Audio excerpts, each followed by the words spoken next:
프라임스 TV 새벽 기도회입니다. 오늘은 요한계시록 5장 12절 말씀으로 죽임을 당하신 어린 양, 죽음을 맞이할 총회장이란 제목으로 말씀을 전하고자 합니다. 계시록 5장 12절 말씀을 보시면 큰 음성으로 이르되 죽임을 당하신 어린 양은 능력과 부와 지혜와 힘과 존귀와 영광과 찬송을 받으시기에 합당하도다 하더라. 요한계시록 4장은 하나님 아버지를 찬양하는 경배하는 내용이 나오고, 계시록 5장은 예수님을 찬양하고 경배하는 내용입니다. 먼저 내생물과 24장로가 예수님을 찬양하는데 갑자기 수많은 천사들이 둘러싸서 예수님을 찬양을 하는 것입니다. 천천만만의 천사들이 큰 음성으로 이르되 죽임을 당하신 어린 양은, 그런데 그 예수님에게는 능력과 부와 지혜와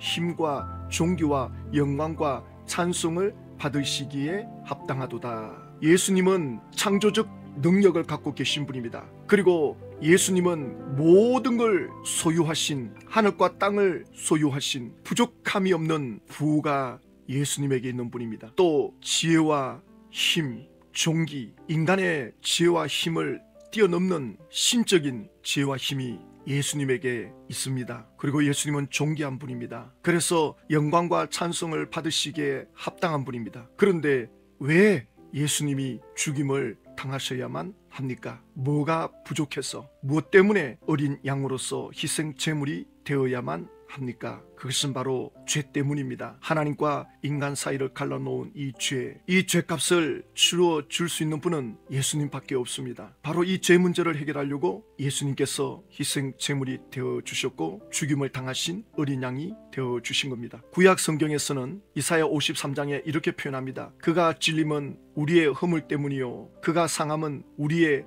죄악 때문이라. 예수님의 그 죽으심이 우리의 죄와 허물 때문이다. 신약 성경 로마서 3장 23절에는 모든 사람이 죄를 범하였음에 하나님의 영광에 이르지 못하더니, 이 죄 때문에 모든 사람이 하나님께 나아갈 수가 없었습니다. 그런데 24절에 그리스도 예수 안에 있는 속량으로 말미암아 하나님의 은혜로 값없이 의롭다 하심을 얻은 자 되었느니라. 하나님의 그 풍성한 은혜가 조건 없이 하나님의 자녀들을 의롭다 여겨주신 겁니다. 우리가 율법을 지킨다고 의롭게 되는 게 아닙니다. 말씀을 지킨다고 의롭게 되는 거 아닙니다. 왜냐하면 인간은 죄에 감염이 되어 있기 때문에 하나님의 말씀대로 100% 순종을 못합니다. 인간의 본성은 말씀을 지킬 능력도 없고 그 말씀 앞에 의롭게 될 수가 없습니다. 누군가 대신 죄값을 치러줘야 돼요. 그래야 의롭게 될 수 있는데 예수님이 속량으로 우리를 의롭게 하셨다. 이것이 바로 예수님이 능력과 부가 있다는 증거가 되는 거죠. 예수님께서 모든 사람들의 죄를 대신 짊어질 수 있는 능력, 그리고 그분에게는 그러한 부요함이 있으신 거죠.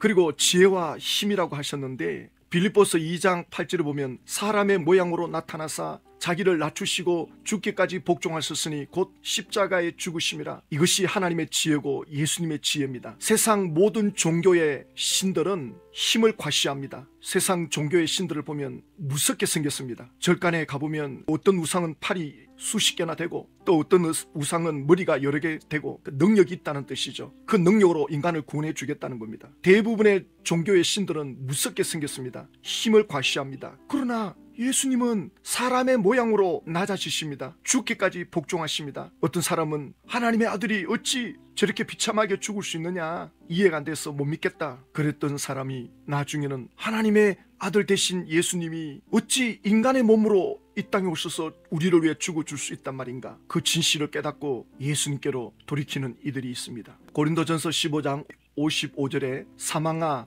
너의 승리가 어디 있느냐, 사망아 내가 쏘는 것이 어디 있느냐. 그러니까 사망이 가지고 있는 권세, 사망이 가지고 있는 힘, 도대체 너의 힘과 권세가 뭐냐, 너의 승리가 어디서 나오느냐, 너의 능력이 어디서 나오느냐. 그러면서 56절에 사망이 쏘는 것은 죄요, 사망이 어디서 힘을 얻느냐, 사망이 어디서 나오게 되었느냐, 죄 때문이라는 것입니다. 사망이 죄 때문에 나타나게 되었습니다. 왜 사람이 사망하느냐? 죄 때문입니다. 그러면 그 죄는 뭐냐? 그 죄의 권능은 뭐냐? 도대체 죄가 얼마나 힘이 있기에 사람을 사망으로 끌고 가느냐? 세상에서도 극단적인 죄를 지으면 사형 제도가 있습니다. 하나님의 말씀을 어기면 하나님과의 관계가 끊어지기 때문에 사망입니다. 그래서 죄의 권능은 율법이라 사람은 율법을 지킬 능력이 없습니다. 아담 하와 이후로 인간은 하나님을 떠난 존재이기 때문에 죄에 감염이 되어 있기 때문에 감기 바이러스가 몸에 잠복해 있으면 상황만 맞닥뜨리치면 콧물이 나고 열이 나고 기침이 나고 몸살이 나고 몸에 감기 바이러스가 태어날 때부터 죽을 때까지 잠복해 있거든요. 죄가 태어날 때부터 사람 몸에 잠복해 있습니다. 상황만 맞닥뜨리치면 삐지고 나옵니다. 그러므로 인간은 하나님의 말씀대로 살 능력이 없습니다. 인간이 한평생 안 죽을 수가 없어요. 이미 죽을 몸으로 태어났기 때문에. 만약에 인간이 율법을 다 지킨다, 하나님의 명령을 100% 지킨다, 그러면 죄를 짓지 않는 거죠. 죄가 없는 거죠. 죄가 없으면 사망을 하지 않습니다. 그러면 과연 이 땅에 사람들이 하나님의 율법을, 하나님의 명령을 다 지킬 수 있느냐? 그 누구도 지킬 수 없습니다. 그 증거가 뭐냐? 창세 이래 모든 인간은 다 죽었습니다. 그것이 인간이 죄인이라는 뜻입니다. 죄 아래 있다는 뜻입니다. 어제 어떤 분이 문자를 주셨는데, 신천지 총회장이 2025년도에 첫 행보를 했는데 대구 지역에 가서 다대우 지파에 가서 말씀을 전했다. 영상에는 올라오지 않아요. 왜 영상을 못 보냅니까? 사진만 올리고 있죠. 그런데 총회장이 다대우 지파 교회에 가서 뭐라고 했느냐? 설교의 핵심이 뭐냐? 구원받기 위해 완벽한 말씀체가 되자. 그러자 성도들이 환호를 했답니다. 정말 생각도 없이 무조건 환호를 해도 되는 겁니까? 구원받기 위해서 완벽한 말씀의 체가 되자 신천지 총회장 본인부터 말씀대로 못 살고 있는데, 세상 윤리 도덕도 하나 제대로 못 지키고 있는데 구원받을 수 있습니까? 그래서 신천지 안에 누구도 계시록을 통달했다, 내가 입맞은 자다, 내가 말씀과 하나 됐다, 내가 말씀을 100% 지킨다, 누구도 단 한 사람이 그렇게 말하는 사람이 없지 않습니까? 그냥 허황된 희망 사항을 가지고 있는 거예요. 이렇게 살다 보면 말씀을 이루는 삶을 살겠지, 이루어지겠지 그러다가 끝이 나는 거예요. 오늘 영상을 올릴 계획을 가지고 있는 것 중에 하나가, 신천지 안에 20년 있다가 제명이 되신 분입니다. 제명이 됐는데 왜 제명이 됐느냐? 총회장은 자기를 위한 길 예비 사자라는 거예요. 자기가 계시받아서 신천지 14만 4천을 이룬다. 총회장은 이루지 못하고 예수님이 죽임으로 끝낸다. 그래가지고 강사들에게 내가 신천지의 제2의 구원자다 그렇게 외치다가 쫓겨난 그 사람이 저에게 전화해가지고는, 목사님 또 나를 따르라, 때가 임박했다, 곧 이루어진다, 때가 곧 온다. 그래서 제가 당신이 신천지 총회장을 보고도 깨닫지 못하느냐? 총회장이 하나도 이루어놓은 것이 없는데 곧 이루어진다 그거 하나 가지고 사람들을 전부 미혹해가지고 지옥으로 끌고 가고 있는데 당신이 똑같은 길을 가고 있느냐? 당신의 그 교만함 때문에 가정에서 이혼을 하고 가족과 뿔뿔이 흩어지고 버림을 당하고 산속에 지금 들어가서 돌을 닦는다 그러는데 제가 호통을 쳤습니다. 신천지 총회장이 지금 대구 집회에 가가지고 하는 말이 구원받기 위해서 말씀과 하나 되는 완벽한 말씀의 체가 되자. 이게 무슨 뜻입니까? 계시록의 말씀을 깨달아 계시록의 말씀을 지키면 구원받는다. 이미 고린도전서 15장 56절에 죄의 권능은 율법이라, 사망이 쏘는 것은 죄요. 이 죄는 율법에서 나오는 건데 누구도 하나님의 법을 못 지키는데 얼토당탄는 이 주장을 하고 있습니다. 이게 무슨 뜻인지도 모르고 신자들은 전부 환호성을 지르고, 이 환호가 나중에 눈물의 고통이 됩니다. 고통스러운 눈물을 흘릴 날이 올 것입니다. 내가 도대체 뭘 믿고 따라왔나? 내가 도대체 뭐에 홀린 거냐? 얼마 남지 않았습니다. 그 누구도 인간은 하나님의 말씀대로 살 수가 없습니다. 살려고 우리가 노력은 하죠. 그것은 이미 구원받았기 때문에 이제 우리가 예수님의 은혜를 힘입어 성령의 능력을 힘입어 말씀대로 살려고 노력을 하는 거죠. 그러다가 주님이 부르시면 천국으로 들어가는 겁니다. 고린도전서 15장 57절에 우리 주 예수 그리스도로 말미암아 우리에게 승리를 주시는 하나님께 감사노니, 죄에 대한 승리, 사망에 대한 승리, 지옥에 대한 승리를 인간이 취할 수가 없습니다. 예수님이 대신 승리를 취해가지고 우리에게 주시는 겁니다. 예수님이 죄를 이기시고 사망의 권세를 이기시고 그 이기신 예수님이 우리에게 거저 주시는 겁니다. 그분이 이루셨는데 그 대가를 우리에게 주시는 겁니다. 그런데 신천지 강사는 하나님 또 한 분, 예수님 또 한 분, 성경 또 하나, 천국 또 하나, 약속 또 하나, 약속의 목자도 하나. 그래서 그 약속의 목자가 있는 곳에 하나님이 오신다. 하나님이 사람들과 함께 신천지 백성들이 있는 그곳에 함께 하신다. 그래서 총회장이 있는 신천지 이곳에 천국이 내려온다. 언제 내려오느냐?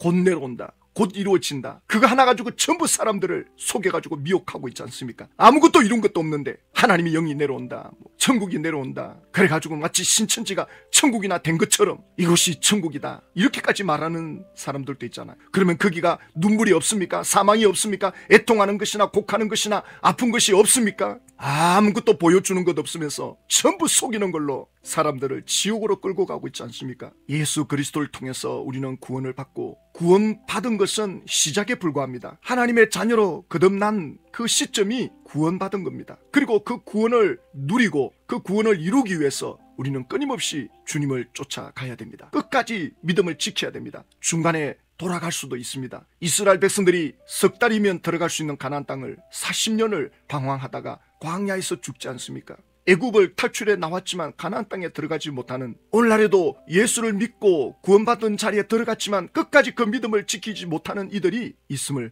말씀해 주죠. 그래서 요한계시록에 이기는 자가 되라. 세상 죄를 이기고 미혹을 이기고 거짓 선지자들을 이기고 우상 숭배를 이기고 세상 유혹을 이기고, 이것이 얼마나 중요합니까? 그런데 신재인 총회장은 장막 성전에 들어온 니골라당 청지 교육원 오평호 목사님은 법정에 나와가지고 이만희 씨를 만난 적도 없다 그러는데 혼자 이겼다, 혼자 승리했다, 아무도 본 사람도 없고 아무 증거도 없는데, 그리고 신천지의 천국이 내려온다. 데살로니가 전서 4장 17절에 그 후에 우리 살아남은 자들도 그들과 함께 구름 속으로 끌려 올려 공중에서 주를 영접하게 하시려니 그리하여 우리가 항상 주와 함께 있으리라. 예수님이 재림에 오실 때가 되면 사방 이 끝에서 저 끝까지 천사들이 하나님의 자녀들을 공중으로 끌어올립니다. 왜냐하면 이 지구는 더 이상 견디기가 어려운 그런 상황이 됩니다. 지금 또 수많은 과학자들은 이 지구가 몸살을 앓고 있다. 지금 대한민국도 복잡하게 돌아가죠. 오늘날 한국의 기독교인들이 깨어나서 이 나라 민족을 위해서 기도하고 하나님의 말씀을 따라 빛이 되고 소금이 되는 그런 자리에 있게 되면 하나님이 이루어 가시는 거죠. 그러나 이 세상은 갈수록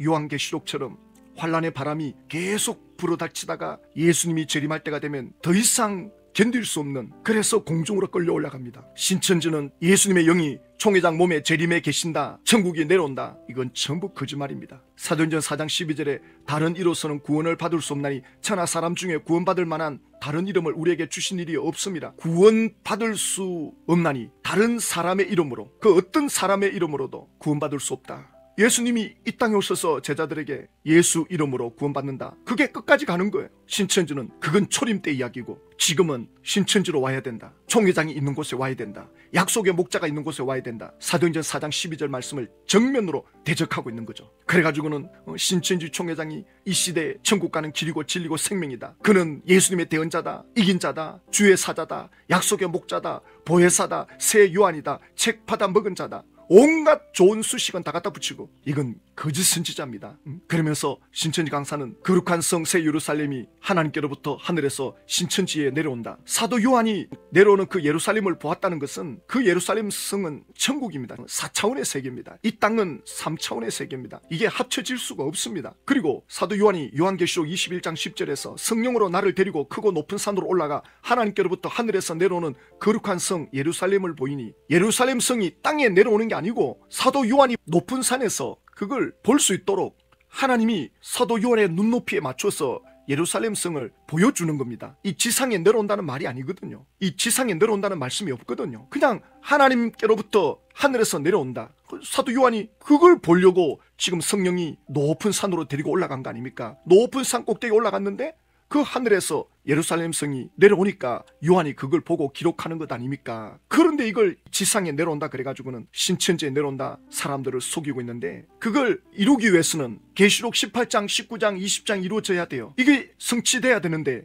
이걸 성취하지 못하고 총회장이 사망한다면 100% 거짓말 아닙니까? 예수님께서 죽임을 당하신 어린 양이 되심으로 모든 구원은 끝이 났는데 총회장이 육체 영생할 거라면서 계시록을 다 보고 왔다, 계시록이 이루어지면 예루살렘 성이 천국이 신천지에 내려온다, 그러다가 총회장이 죽음을 맞이하면 어쩔 겁니까? 그래서 총회장이 사후에 신천지는 어떻게 되는가, 저는 이렇게 글로 남겨봅니다. 신천지 교주가 사망할 때 새로운 교리 변경으로 합리화하려 할 것입니다.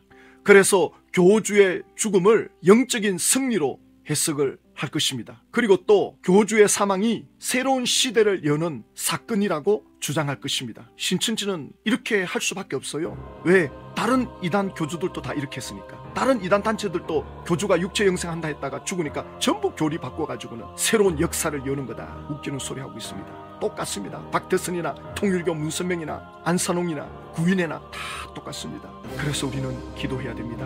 하나님 아버지, 기도의 파수꾼들이 일어나서 이 거짓 선지자들을 막을 수 있게 하여 주시옵소서. 전국 12지파의 말씀의 종들이 일어나서 교주들을 막을 수 있게 하여 주시옵소서. 예수 그리스도가 알파 오메가 되심을 믿고 예수님께로 돌이킬 수 있도록 신천지의 하나님의 택한 자녀들을 이끌어 주시옵소서. 예수님의 이름으로 기도드립니다.